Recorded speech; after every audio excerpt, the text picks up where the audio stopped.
Hello, my name's Sophie Hasty. I'm the Parent Education Midwife at Swift, also known as Warwick Hospital. I've put together this virtual presentation on home birth to explain some of the pros and cons and logistics around home birth. Many women want home births at any time, but while we're worried about COVID-19 and trying to social distance, a home birth seems a good idea for other reasons. It's easier to maintain social distancing. This presentation is designed to be watched alongside the preparation for labour and birth presentation, where you will find much more information about the process of labour, pain relief options, and other issues around labour and birth. The policies and guidelines around COVID-19 are changing all the time. Please join the Maternity Updates Swift page on Facebook for the latest information on this.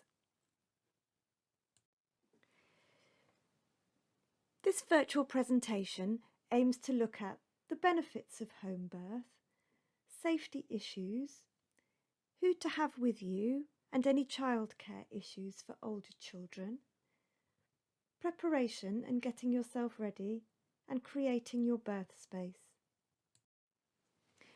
Women choose to have a home birth for many reasons. Being in the comfort and familiarity of your own home is probably the main one. There is lots of evidence that when women feel safe and relaxed, their labour is quicker and more straightforward. This is probably because they make more of the hormone oxytocin when they are relaxed, and that hormone is vital to making labour progress. After your baby is born, you can get into your own bath, have a cuppa from your own mug, and best of all, get into your own bed, and we all know how lovely that is.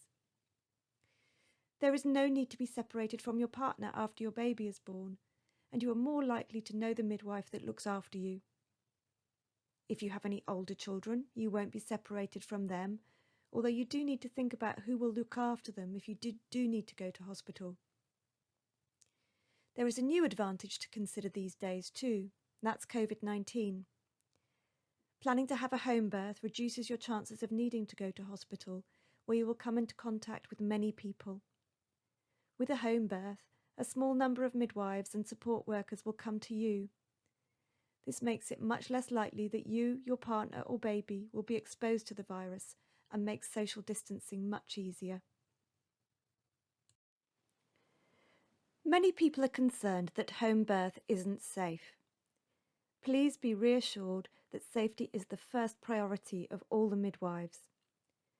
Midwives are comprehensively trained to recognise problems as they start and before they become serious or even emergencies. If emergencies do happen, the midwives are trained to deal with them and they carry the necessary equipment. From your first appointment with your midwife at the beginning of your pregnancy and through every other appointment, she is risk assessing you, your baby and your pregnancy. When no risks are identified, your pregnancy is described as low risk. If the midwife assesses that you are not low risk, she will recommend that you give birth in hospital, or if you are already in labour, that you transfer to hospital. There is good evidence from several studies that home birth is safe, as long as these risk assessments are carried out and no risks are identified. I will explain a bit more about these studies in a little while. If you or anyone in your household has symptoms of COVID-19, you will need to give birth in hospital. Low risk can be defined as having no pre-existing health conditions and no concern about the health or well-being of mum or baby.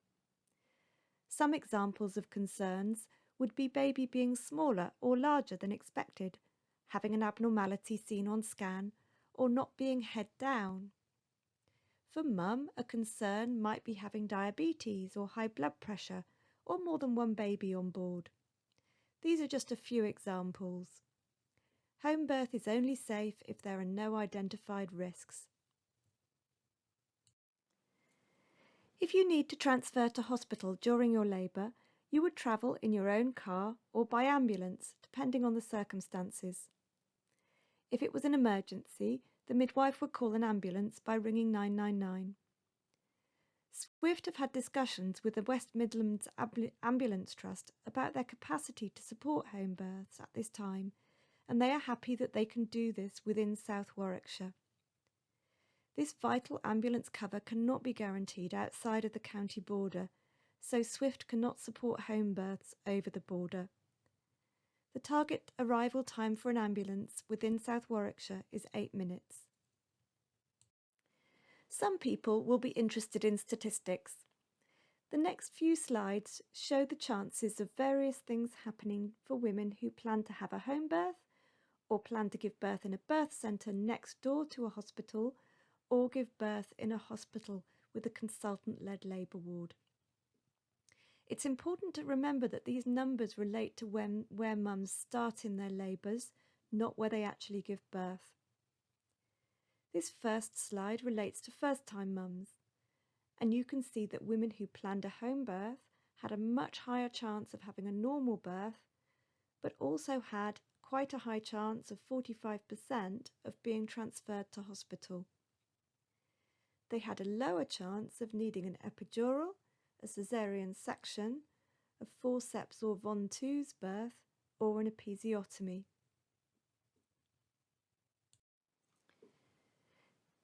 This table shows the rate of serious problems for babies of first-time mums based on planned place of birth.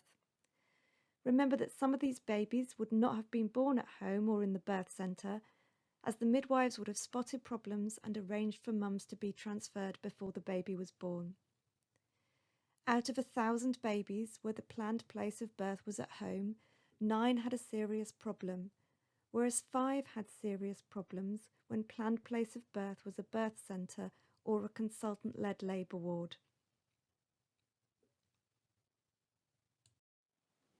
The next two tables relate to births where mum has already had a baby. In home births for these mums, the transfer rate to hospital is much lower than for first-time mums. The normal birth rate is very high at 98.4% and is quite a bit higher than for hospital births. The chances of intervention are also very low and quite a bit lower than hospital births. So for second-time or third-time mums, home birth seems like a really good choice. The chances of serious problems for babies when mum has already had a baby are the same for planned home birth as obstetric unit birth, but slightly lower for in a birth centre. These statistics all come from a large study called the Birthplace Cohort Study, which was designed to answer questions about the risks and benefits of giving birth in different settings, focusing in particular on birth outcomes in healthy women with straightforward pregnancies who are at low risk of complications. The study collected data on care in labour, birth and birth outcomes for mums and babies for over 64,000 low-risk births in England, and it included 17,000 planned home births, 28,000 planned birth centre births, and nearly 20,000 labour ward births. You will have noticed that the numbers of babies with problems were higher in first-time mums. But bear in mind that these numbers are still low. 9 out of 1,000 babies isn't that many, and some of the problems that those babies had was resolved over time.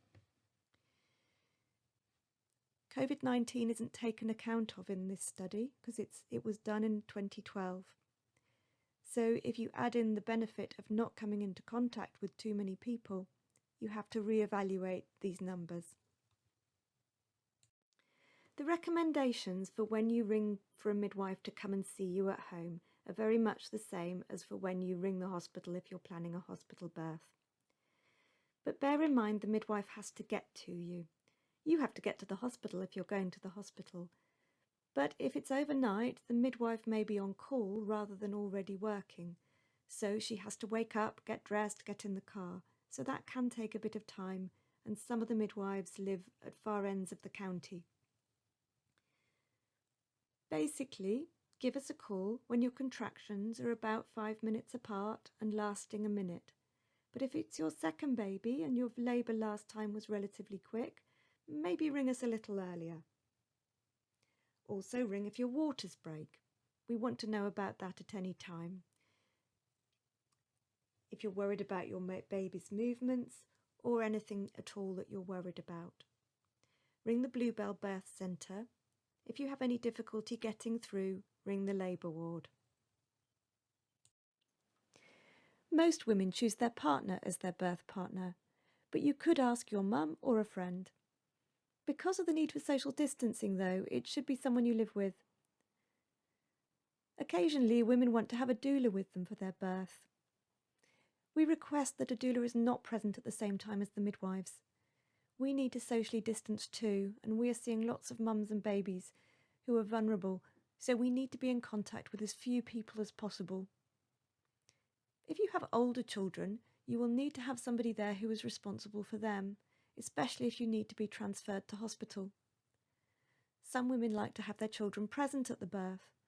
This is a very personal decision, and it's worth thinking about whether your children being present will make it harder for you to relax into your labour.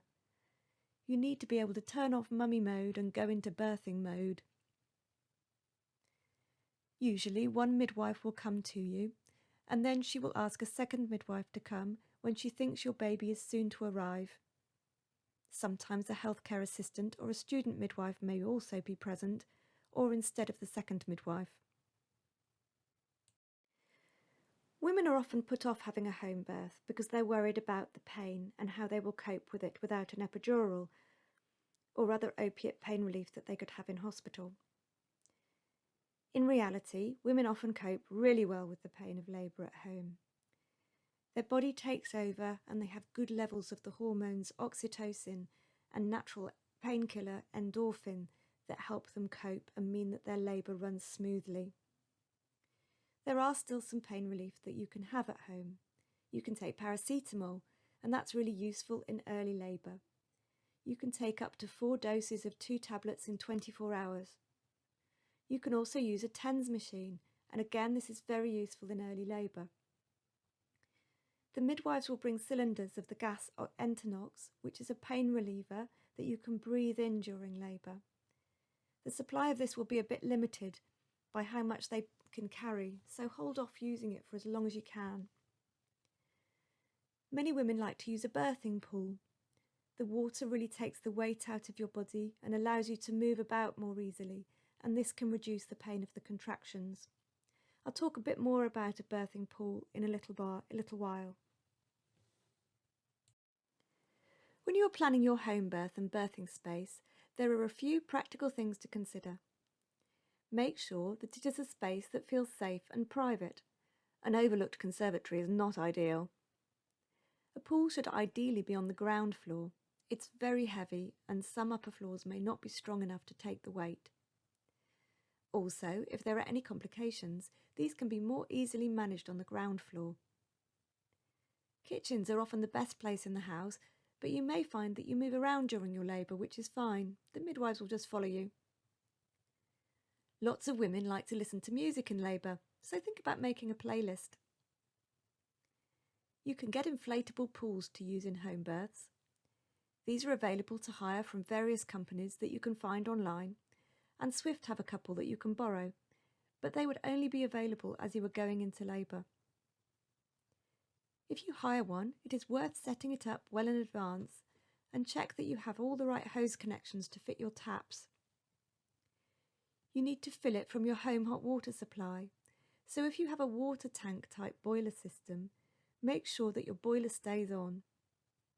A new clean bucket is useful in case we need to bail the pool out to make space for more hot water. Make sure that there is plenty of access around the pool. The midwives will need to be able to get to at least 3/4 of it, and preferably all of it. And please don't get into the pool until the midwives arrive. This could be dangerous if your baby was to arrive suddenly before we got there. There's a few bits of equipment that we like you to get ready for us before you go into labour. The main one is a big pile of towels, and I really mean a big pile of towels. If you're in and out of the pool, you will want plenty of towels to dry yourself off, so you can have a dry one each time. We will also need towels for your baby so we can dry your baby off as soon as they're born and then cover your baby up while you have skin to skin.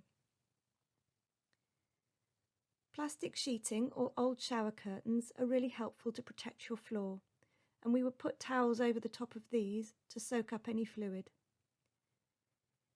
Shower curtains are great because they're not slippery, and plastic sheeting can be a bit slippery, and slippery isn't good.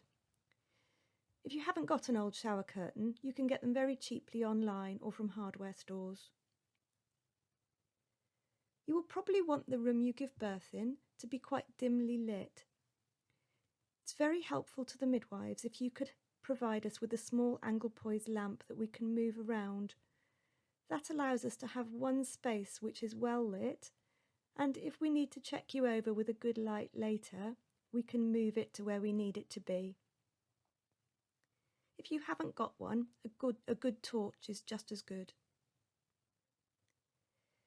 Having all the stuff that you will want during your labour and after your baby's born and your baby clothes and so on in a bag is a great idea.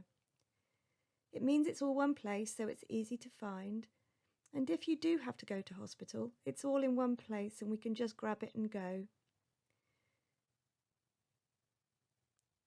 A baby changing mat is very helpful.